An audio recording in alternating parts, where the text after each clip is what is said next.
If you grew up without anyone teaching you about money, there is a good chance the first investing advice someone gave you sounded like this.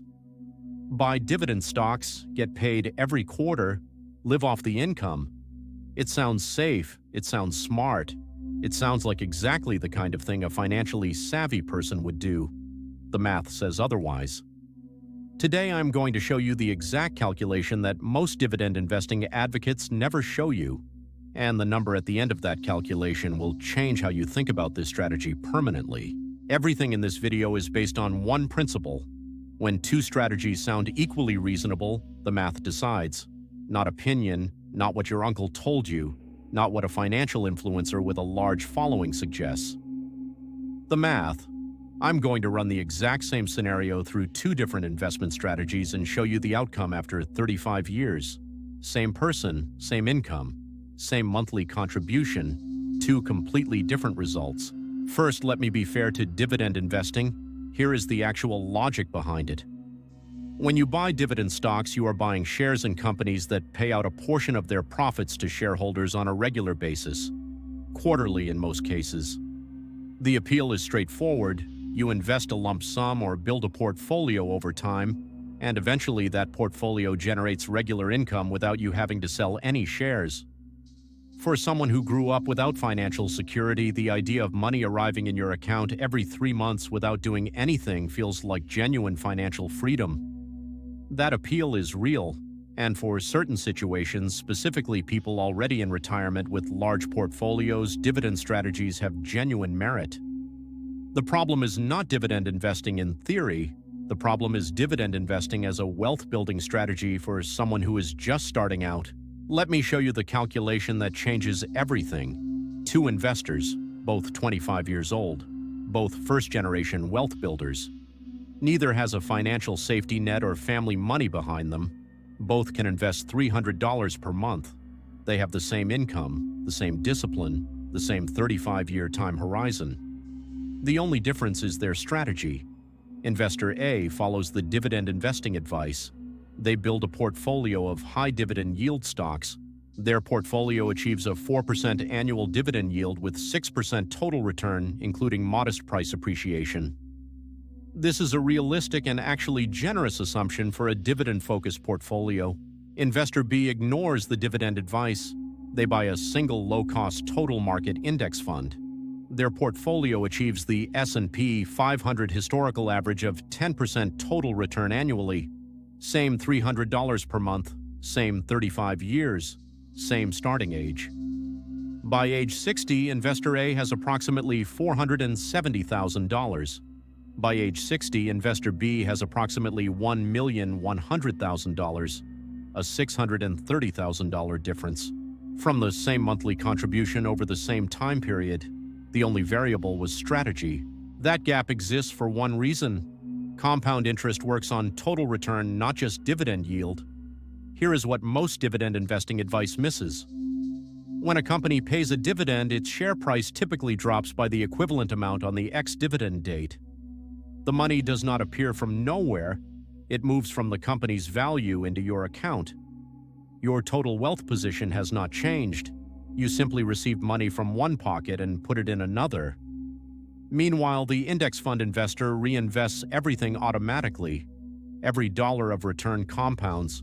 No tax event on quarterly dividend payments. No drag from holding companies that prioritize dividend payments over growth. The entire return compounds silently year after year.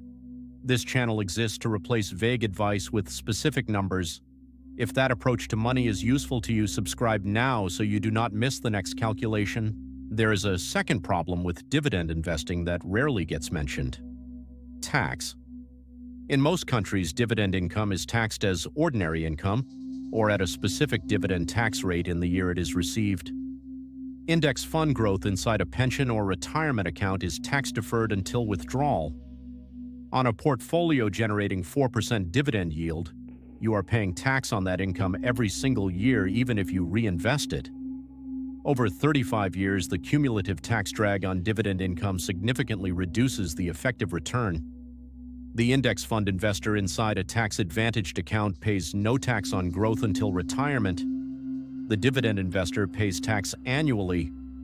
This is not a small difference over decades. 3 first-generation investors. 3 different responses to the dividend advice. Amara is 23. She just opened her first investment account. A colleague told her to buy high-dividend stocks because they generate passive income. Using the calculation from this video, if Amara follows the dividend strategy for 40 years, she will have approximately $680,000 at 63. If she puts the same money in a total market index fund for 40 years, she will have approximately $1,600,000. The difference is nearly $1 million. From one piece of advice given by a well-meaning colleague, David is 31. He already has a small dividend portfolio he has been building for 3 years. Should he sell and switch to index funds? The answer depends on his tax situation and the specific holdings, but the calculation is clear on the direction of travel. The longer he holds a lower-returning dividend portfolio instead of a higher-returning index fund, the larger the opportunity cost grows.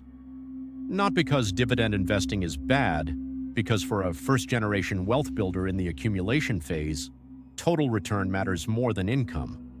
Fatima is 42. She is closer to retirement and thinking about switching to dividend stocks for the income they provide. For Fatima, the calculation is different. A dividend strategy makes more sense in the distribution phase when you need regular income without selling assets. The strategy is not wrong for everyone. It is wrong for the accumulation phase. This is the part most myth-bust videos skip. Dividend investing is not universally wrong. It is wrong for specific situations. Here is when it makes sense. You are already retired or close to it and need regular income without selling shares. Your portfolio is already large enough that the dividend income covers your living expenses. You are in a low-tax environment where dividend income is taxed favorably.